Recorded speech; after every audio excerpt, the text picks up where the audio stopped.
GPCB સામે CETP પ્રોજેક્ટની પરવાનગીમાં વિલંબ મુદ્દે અનિશ્ચિત ઉપવાસની ચેતવણી.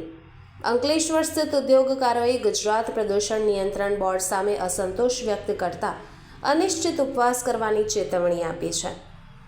અંકલેશ્વર વેસ્ટ મેનેજમેન્ટ એસોસિએશનના પ્રતિનિધિ રમેશભાઈ દેવજીભાઈ ગાબાણીએ મામલતદારને અરજી આપી 23 માર્ચથી ઉપવાસ માટે પરવાનગી માંગી છે.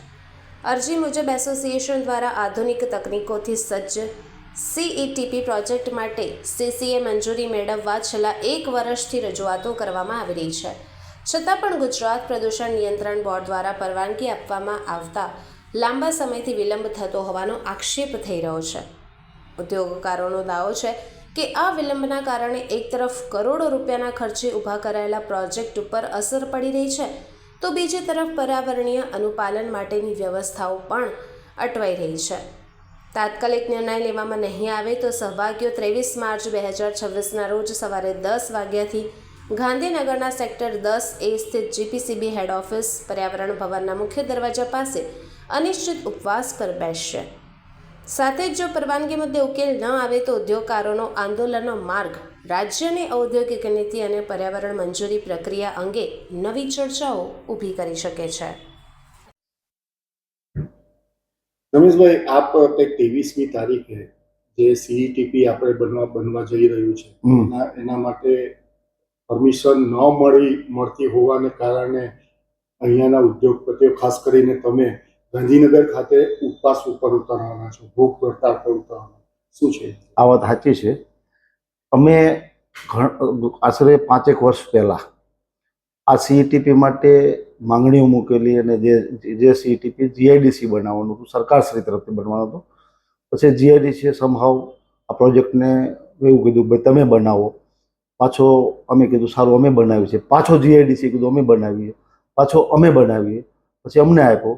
પછી અમે જે તે ટાઈમે તત્કાલીન ડેપ્યુટી સીએમ નીતિનભાઈ પટેલને બોલાવીને આ સીઈટીપી માટે ખાતમુહૂર્ત કરાવ્યું અને જે તે ટાઈમે અમે આને ઈસી લીધું અને એનઓસી પણ અમને મળી ગયું. આ પછી આમાં મેક્સિમમ સ્મોલ અને જે કંઈ એકદમ મધ્યમ મીડિયમ યુનિટોને આનો લાભ મળવાનો છે અને જે 550થી વધારે યુનિટો આના મેમ્બર બન્યા છે. અને આ સીઈટીપી અમે નહીં નફો નહીં નુકસાનના ધોરણે ચાલુ કર્યો છે, જેથી કરીને ઇન્વાયરમેન્ટ કોઈ બિઝનેસ ન બને. જ્યારે આજના સમયમાં બીજા સીઈટીપી જે ચાલી રહ્યા છે, કોમન સીઈટીપી, એ લોકો પ્રોફિટ મેકિંગ કંપનીઓ છે અને જેનાથી ઉદ્યોગોને સર્વાઈવ થવું પરવડે નહીં. અને આજની તારીખમાં તમે જાણો છો ઇન્ટરનેશનલ માર્કેટમાં બહુ જ કોમ્પિટિશન છે, બરાબર છે, આ બધું છે. એટલે અમે આ સીઈટીપી તૈયાર થયો અને આ સીઈટીપી જે તે ટાઈમે જીઆઈડીસી બનાવવાની હતી ત્યારે 150 કરોડથી વિશેષના એના માટે ટેન્ડરો મતલબ ઓફર આવી હતી. અને એ સીઈટીપી જ્યારે અમે બનાવવા ચાલુ કર્યો, અમે આ સીઈટીપી 90 કરોડ કે 110 કરોડ આજુબાજુમાં અમારે તૈયાર થયો છે. અને આ સીઈટીપી થકી દરેક ઇન્ડસ્ટ્રીઝને મોટો ફાયદો થવાનો છે અને આશરે 500 કરોડથી વધુ સ્મોલ સ્કેલ અને મીડિયમ સ્કેલને ફાયદો થવાનો છે. જેથી કરીને આ સીઈટીપીમાંથી 100 કરોડ કરતાં વધારતો ઇન્કમ ટેક્સ ભારત સરકારને મળવાનો છે. એટલે બહુ સારું છે, વ્યવસ્થિત છે અને આના થકી એ સરકાર અને ઇન્ડસ્ટ્રી અને ખાસ કરીને પર્યાવરણનું જતન થવાનું છે. અને આ સીઈટીપી માટે અમે છેલ્લા 1 વર્ષથી કન્સેન્ટ માટે અરજી કરી છે.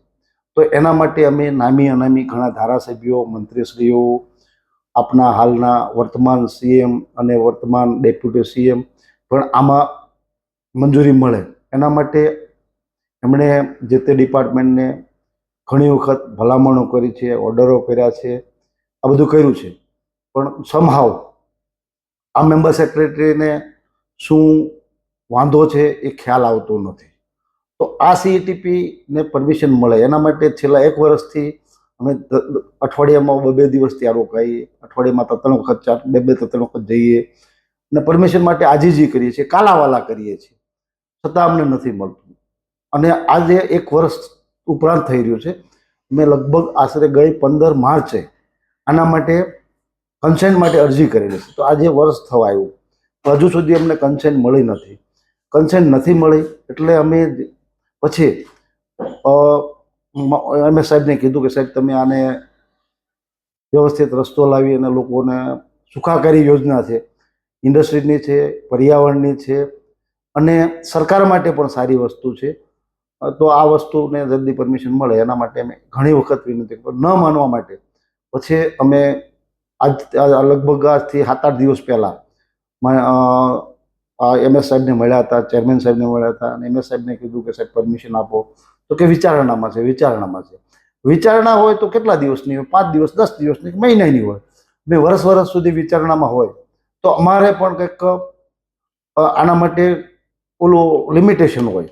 પછી અમે લોકોએ મેમ્બર સેક્રેટરીને કીધું સાહેબ જો તમે આ વસ્તુને મંજૂરી નહીં આપો તો અમે અહિંસક લડાઈ ગાંધી સિંધિયા માર્ગે ઉપવાસ ઉપર ઉતરશું, જેથી કરીને અમને આ નોબત ન આવે એના માટે તમે મહેરબાની કરી. અને અમે ઉદ્યોગપતિઓ છીએ, અમે કોઈ લુખા લફંગા નથી અને અમારે વેપાર કરવો છે અને અમારે તમારી સાથે સુલેહ શાંતિથી રહેવું છે. અમને પણ ખબર છે કે અમે ઇન્ડસ્ટ્રી ધરાવીએ છીએ અને અમારી પણ નાની મોટી ભૂલ હોઈ શકે. અમે નથી કહેતા કે અમે નાની મોટી ભૂલ ન થાય, અને જે માણસ કામ કરે કે કોઈ પણ વર્ક કરે એના માટે ભૂલને પાત્ર હોય જ. એટલે આ માટે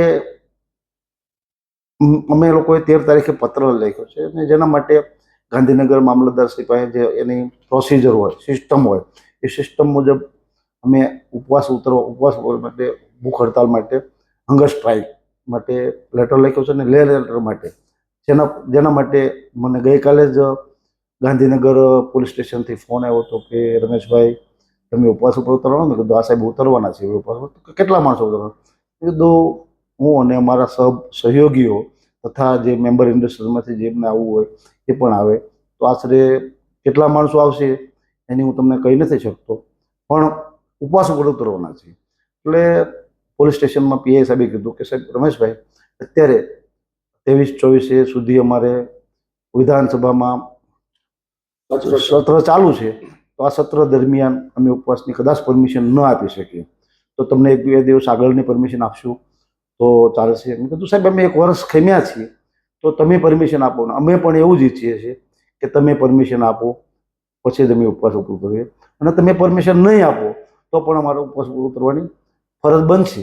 જેથી કરીને અમારી વિનંતી છે કે અમે બહુ શાંતિથી ગાંધી સિંધિયા માર્ગે ઉતરવાના છીએ, તો આમાં અમને સાથ અને સહયોગ મળે એવી અપેક્ષા છે અને અમે ઉપવાસ ઉપર ઉતરી રહ્યા છીએ. એ પાકું છે જો પરમિશન નહીં મળે તો.